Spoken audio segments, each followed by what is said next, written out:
Welcome to Wednesday night. All right, very exciting. We are here for, what's coming? Proverbs. So we're going to jump right back into Proverbs. I know our small group's meeting. So hello, Haverhill Bradford small group. Hello, the rest of you who are either watching this at 7 o'clock religiously or watching or listening sometime later on. We do not have favorites, but I appreciate our friends, family, fellow churches, and pastors who make up this great group of people we have here in New England. So we're back into Proverbs. We were talking about in Proverbs 1, we're talking about the path of wisdom, path of folly.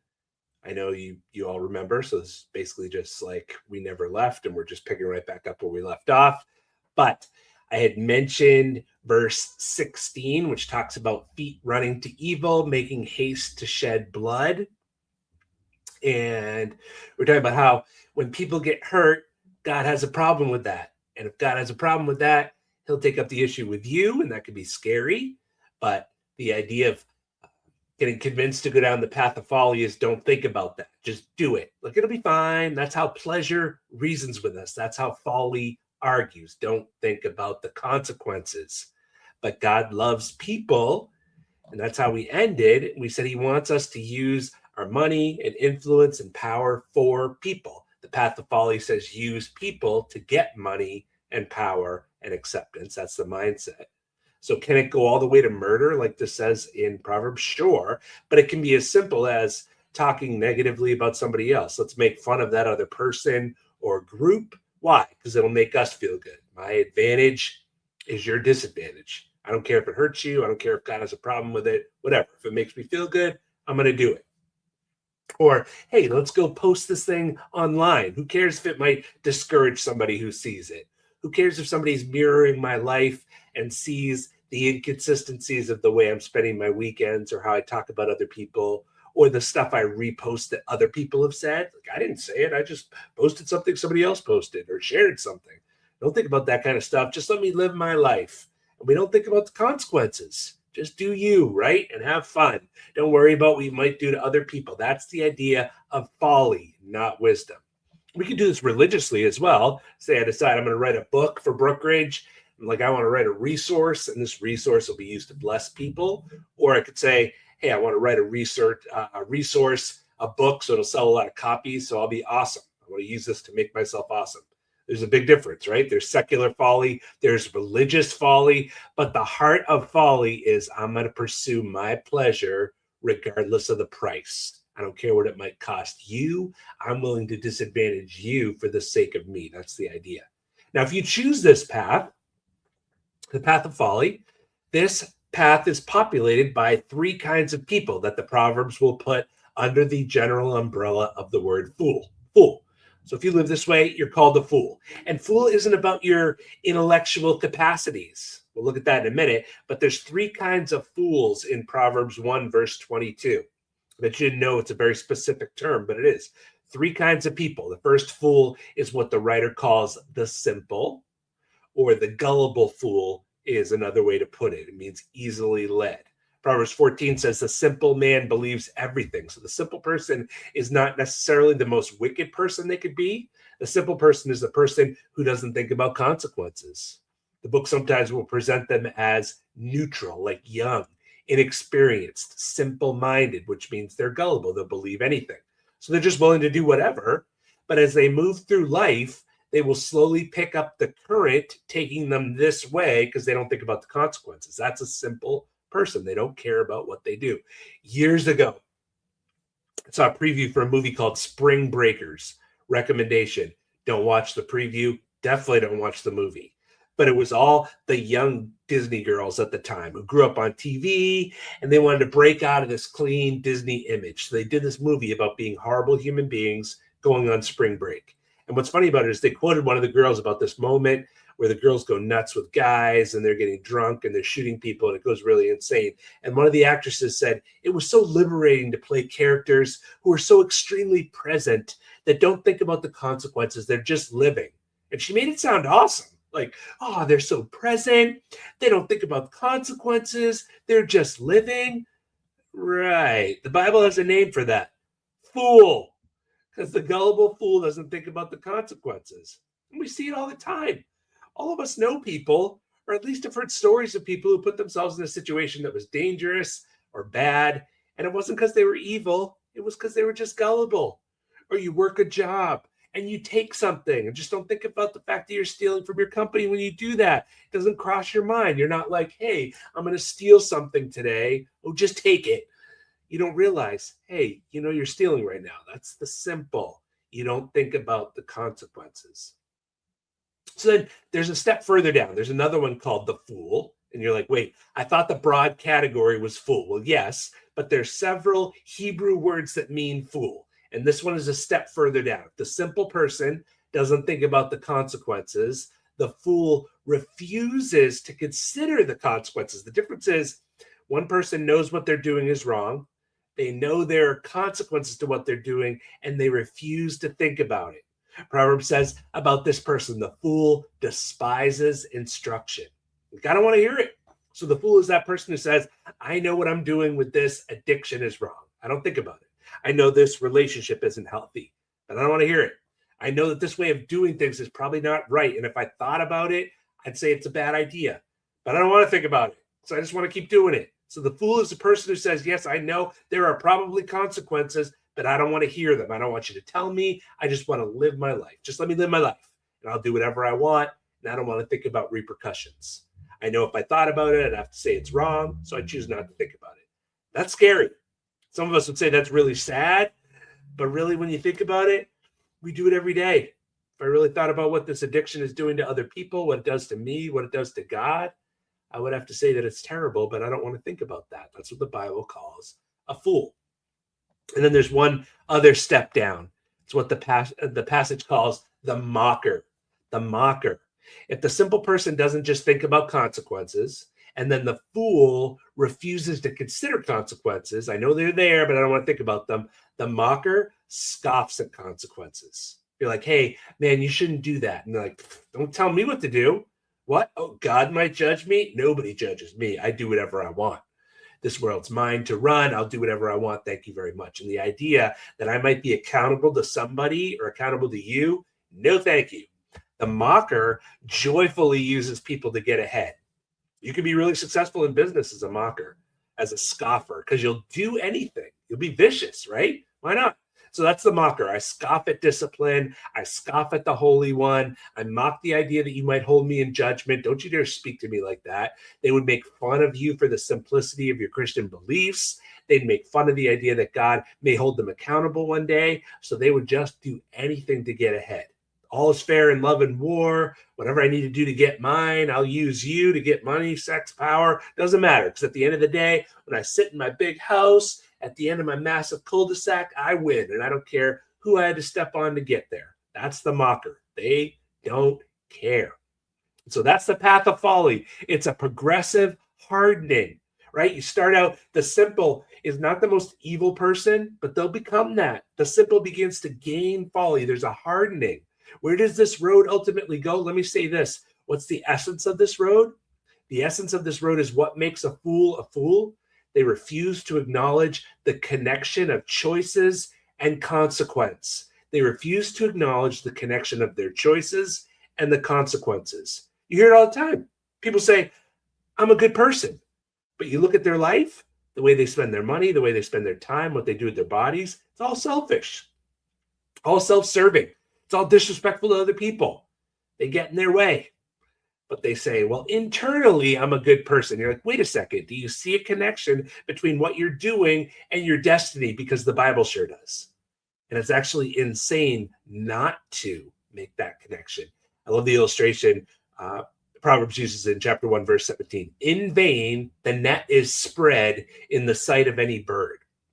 The writer is saying, hey, if you're trying to trap a bird, and you set the net right in front of them, birds are not the sharpest animals on the planet. They can't read or write. There's really no birds that are creating anything. They're not getting into space, right? They've hit their limits. But if you put a net in front of the bird and it sees you do it, you could put a bunch of food on it, But the bird has enough intellectual capacity in its basic instincts to say, oh, that seed really looks good, but that net will capture me. So I'm not going to do that. I'm actually going to fly away. That's what I'm going to do. I'm out of here. And off they go. And the passage says, in vain is the net spread in the sight of any bird. But it says, these men lie in wait for their own blood. They set an ambush for their own lives.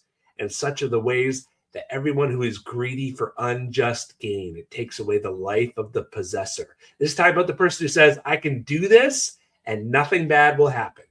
And the mindset creates crazy slogans like, what happens in Vegas stays in Vegas. First of all, no. But why say that? They're saying that because the assumption is that what they're about to do or what they're thinking about doing, they know will either disappoint the people closest to them or will cause them to be fired by their employer.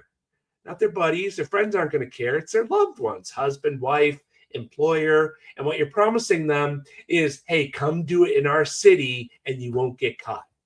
Never works. You don't think you think you won't reap what you sow? You think you can cheat on your spouse and not hurt your relationship? Really? Look at history. Has that ever worked? You think you can be dishonest in business? Look at history.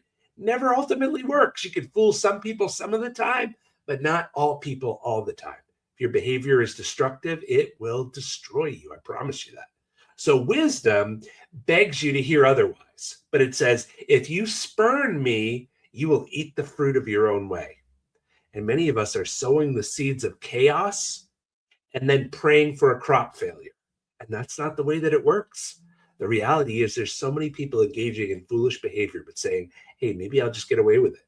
And the Bible is saying that's not how the universe has been made. If you continue to persist in evil, you'll reap what you sow. The whirlwind will come. It will. In this life, you'll experience pain. And if you continue to spurn God and his word, then you won't get him in eternity. Some people hear this passage in Proverbs 1, and it sounds harsh. But the reality is, if I asked you to marry me and you spurned me and you say no, you don't get the honeymoon. You don't get to go with me to Hawaii. And that's not me being stuck up about it. That's you passing up on the call to be mine. And God says, hey, I've stretched out my hands. And if you continue to spurn me and spurn me and spurn me, then you don't get what I have. You don't get life. You don't get peace. You don't get joy. And that's a tragedy. It's a tragedy. All right. So what's the solution? We have the path of wisdom, path of folly. Some people hear this, and it's disturbing to be called by these titles, that the Bible might look at your life and say, you're gullible, you're a fool, you're a mocker. That sounds painful. Because in our culture today, when somebody calls you a name, they want to kind of stick it on you forever. Like you're an idiot. They just want that to be the banner over you forever. Well, that's not the way the book of Proverbs works. The book of Proverbs will look at your activities and say, based on what you're doing, you're a fool. But then wisdom will speak, and wisdom will say, hey, if you turn at my reproof, I'll pour out my spirit on you. So you're not doomed here. Again, this has nothing to do with intellectual capacity. Do you notice the problem in the text? You read through Proverbs 1, wisdom is crying out in the marketplace.